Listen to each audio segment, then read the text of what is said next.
কোটা সংস্কার আন্দোলনে নিহত রংপুরের বেগম রোকেয়া বিশ্ববিদ্যালয়ের শিক্ষার্থী আবু সাইদকে নিয়ে সামাজিক যোগাযোগ মাধ্যম ফেসবুকে স্ট্যাটাস দিয়েছেন পটুয়াখালী ৩ আসনের সাবেক সংসদ সদস্য জনপ্রিয় কলামিস্ট গোলাম মাওলা রনি।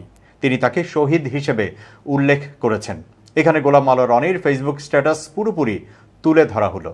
সম্মানিত আবু সাইদ, আসসালামু আলাইকুম। প্রিয় ভাই আমার, কি বলে ডাকিব আপনায়? বীর, মহাবীর, শহীদ নাকি মহাকালের শ্রেষ্ঠ সন্তান? আজকের এই দিনে নুরুল দিনের সেই রংপুরে পুলিশের সামনে বুক চিতিয়ে দাঁড়িয়ে যেভাবে আত্মাহুতি দিলেন, এমন দৃশ্য ইতিহাসে পড়েছি।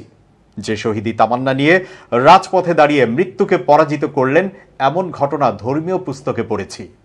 কিন্তু ২০২৪ সালের ১৬ই জুলাই বাংলার মাটিতে যে ইতিহাস তৈরি করলেন, তা এই জাতির কৃতজ্ঞ সন্তানরা কিয়ামত পর্যন্ত স্মরণ করবে।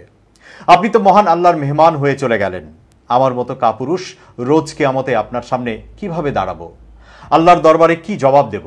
আপনার জন্য দোয়া করার সাহস আমার নেই। বরং আপনি আমাদের জন্য দোয়া করুন এবং আমাদের কাপুরুষতাকে ক্ষমা করুন।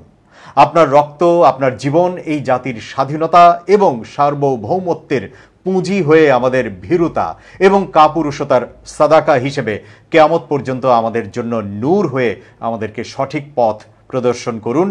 এই নিবেদন আপনার বিদেহী আত্মার নিকট রইল। আল্লাহ হাফেজ।